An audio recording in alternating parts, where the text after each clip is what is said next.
Action Comics 1059, Philip Kennedy Johnson writing with Eddie Barrows and Eber Ferreira on the art. So,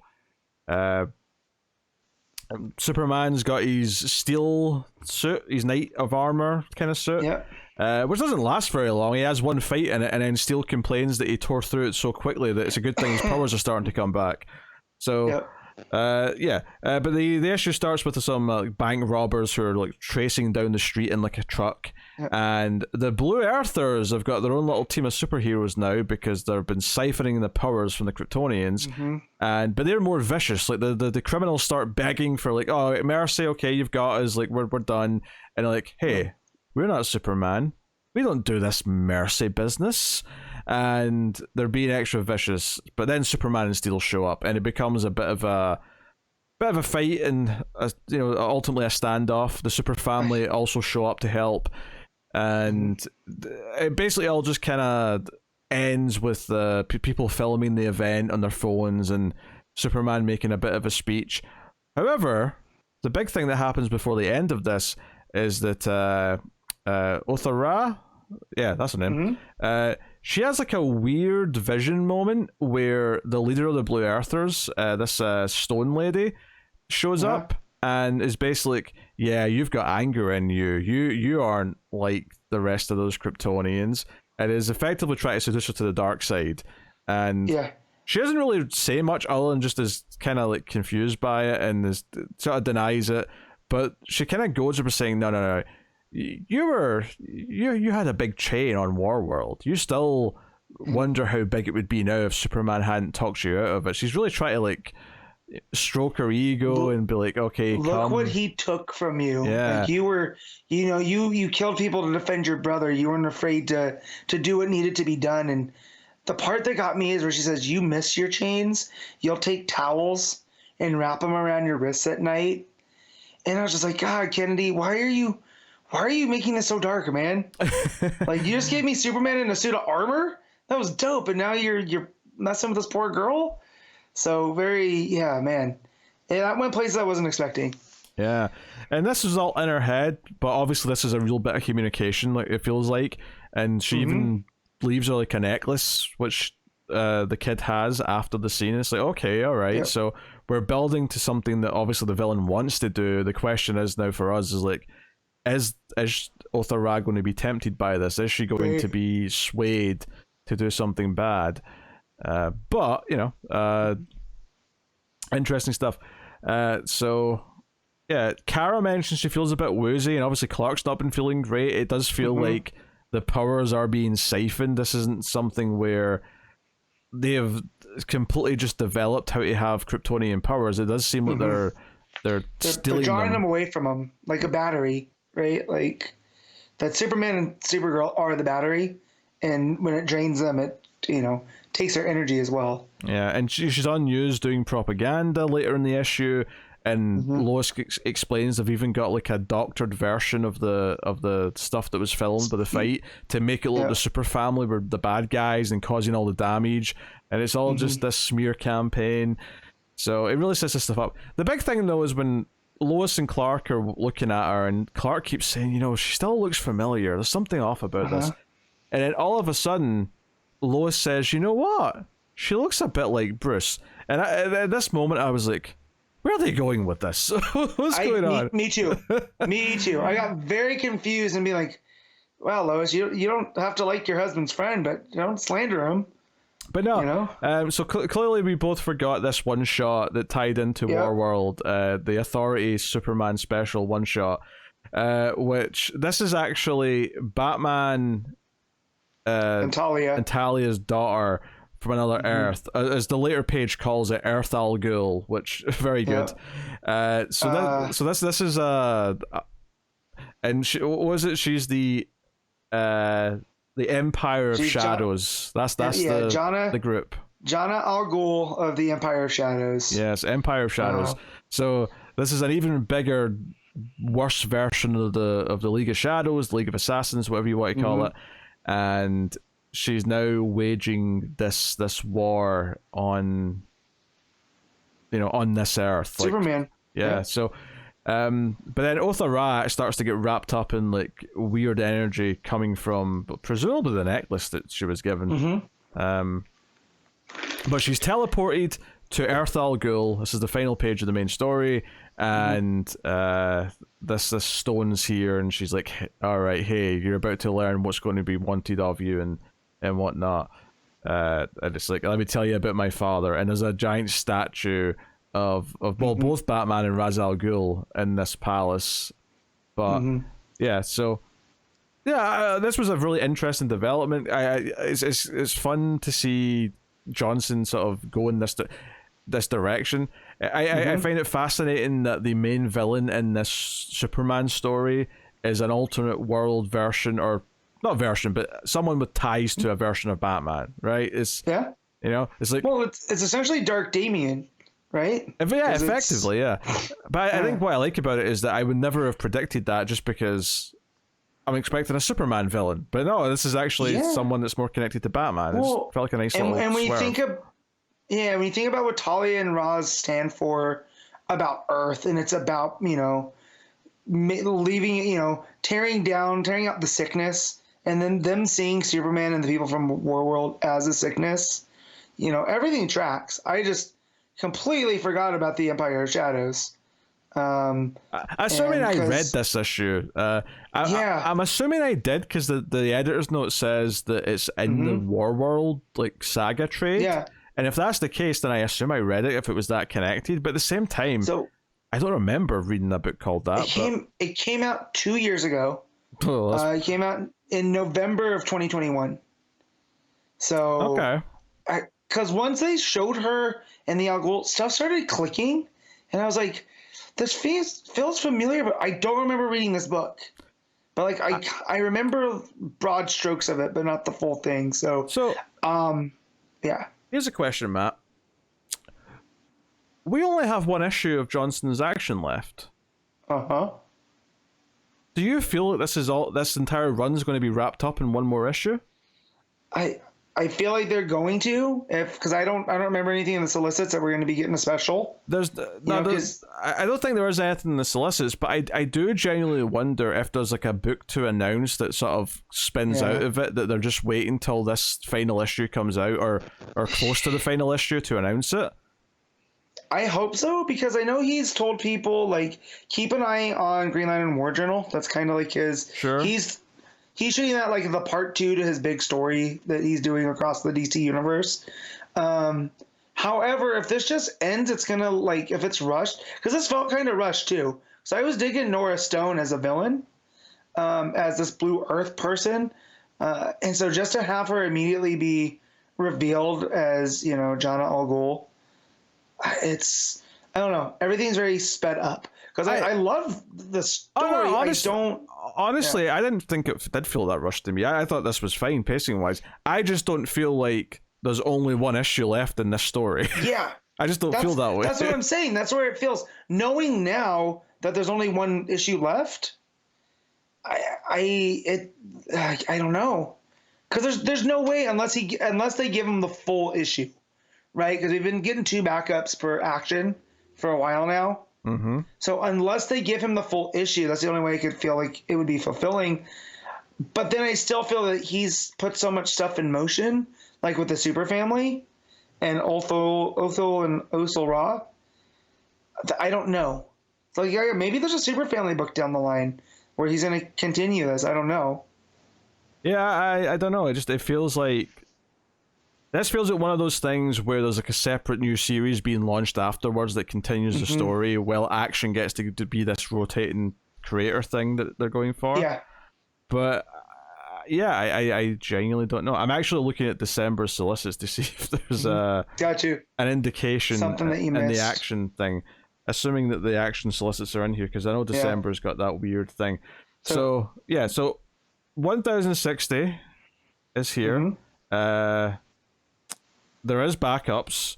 Okay, technically there's 2, because the annual's an annual as well in December. Okay. So we're getting an annual, which is seemingly going to be the wrap up to this arc.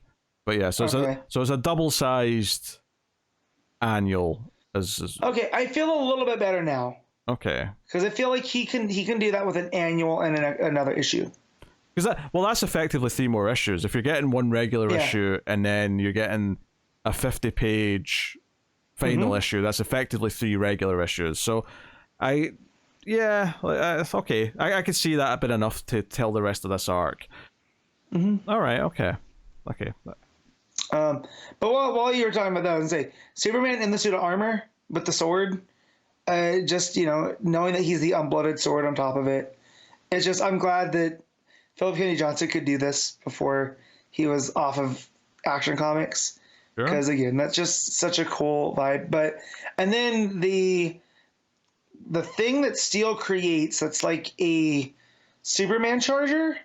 I thought that was really cool. That was a nice little piece of technology that it siphons the Earth's rays and then it concentrates them so he can kind of get a full charge if he needs it. So the idea that thing is kind of there, should he need it in the future.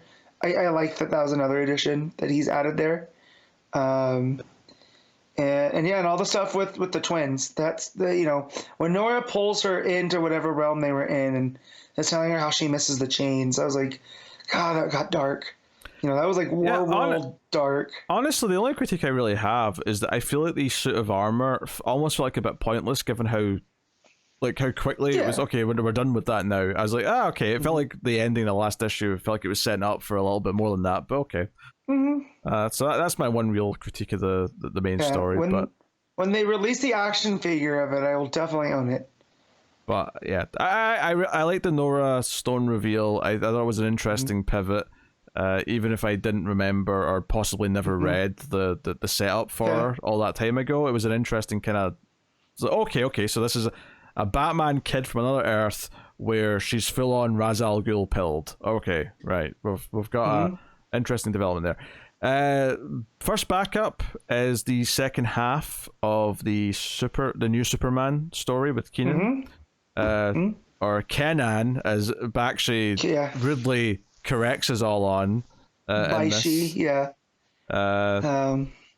Yeah, I never learned to say his name properly either, but yeah. No, but the fact that Kenan's okay with us calling him Kenan, I feel that was Yang giving us Westerners, you can call him Kenan still. Definitely an interesting development that it seems like through enough meditation, Kenan can't die.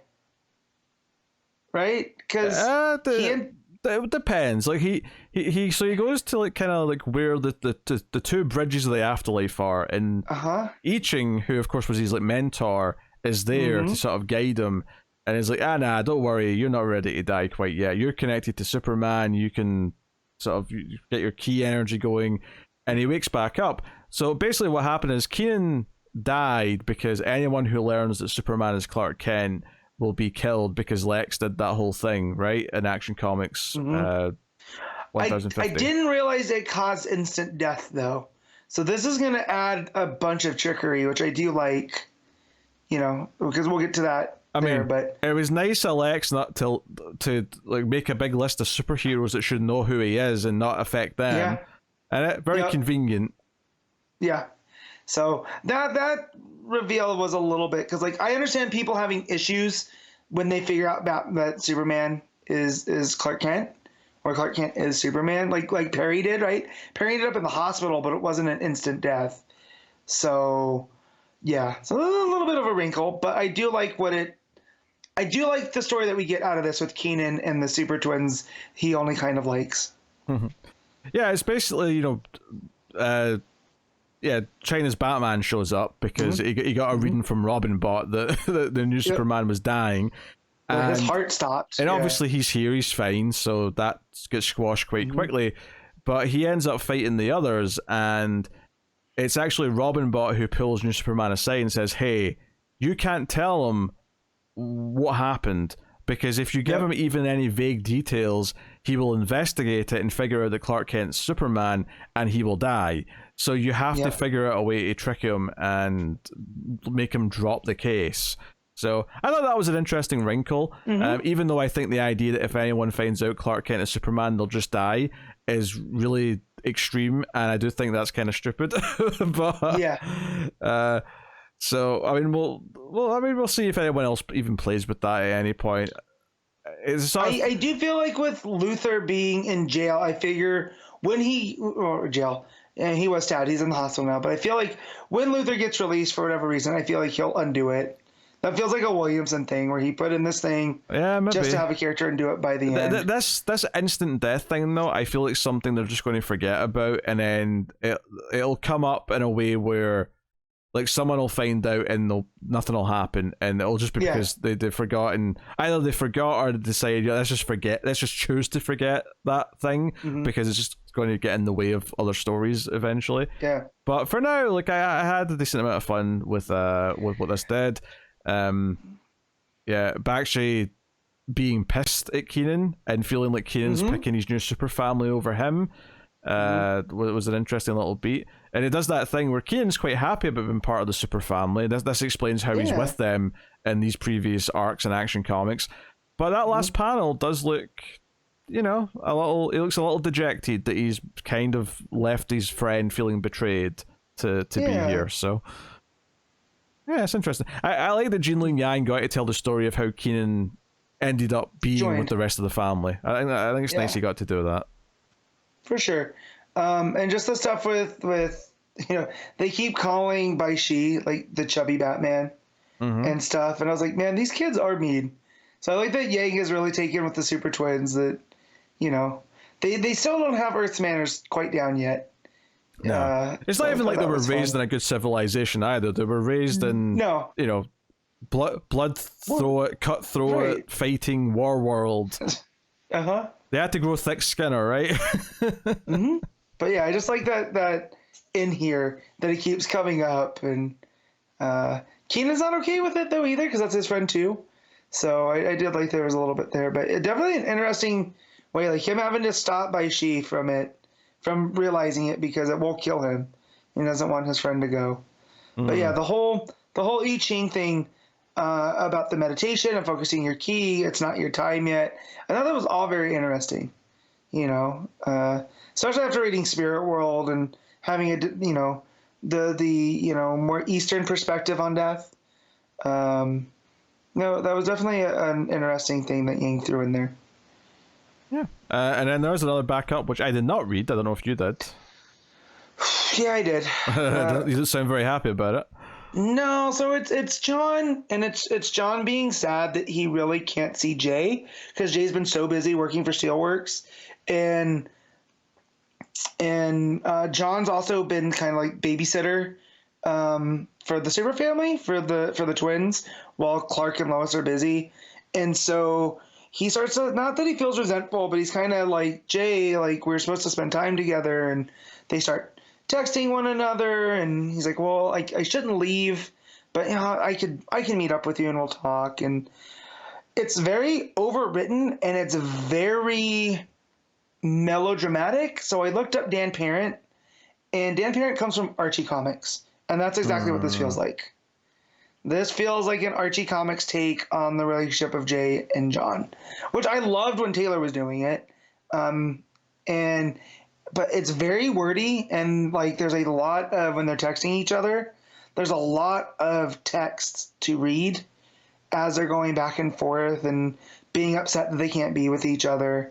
And so finally, John sets up a dinner, like a Mexican food dinner for him and Jay on like this terrace overlooking the city, and Jay gets called in right after to go back and work for Steelworks on some, like, there's some computer issue, him being like the communications manager, he has to go fix. So before he leaves, John takes him up and they fly, and it's a very sweet moment. And then Lois and Clark are both like, well, where the hell's John at? And ends up finding him. He meets back up with Jay at the end, and they're snuggling on this terrace, both passed out from being so busy with life. Just very overwritten, and it's got the art by the art that you don't like. They did Power Girl. They did that that Superwoman special during Future State. I'll find it. Give me one. Oh, second. Margaret Savage. There you go. There you go. It's Savage. So like the art's done. It's just it's taken up by a ton of these word balloons, and it's very for a backup. It took a long time to read, so and it was okay. Like it wasn't bad, but I wouldn't go looking for more of it. And so that's why I was like, what else has Dan Parent, written? And a lot of Archie stuff. He created the Kevin Kelly character, which was the first out character in Archie comics. So it's nice that he's writing John and Jay and stuff. It was just, I don't know if the Archie tone matches Metropolis. So, but yeah. Okay. So that was that one. All right, jeez, that's finally Action Comics time. What are you rating Action Comics, Matt? I'm going to give this an 8.5, mostly for the first two stories. So, yeah. Yeah, I think I'll go with the 8 out of 10. I enjoyed the reveal in the main story. It was a bit out of left field, but I still kind of enjoyed it for what it was. Like what it's doing with the whole media smear campaign of someone attacking Superman and the super family's like public perception, liked all that stuff. And the backup with Keenan was good too. So 8 out of 10 for me.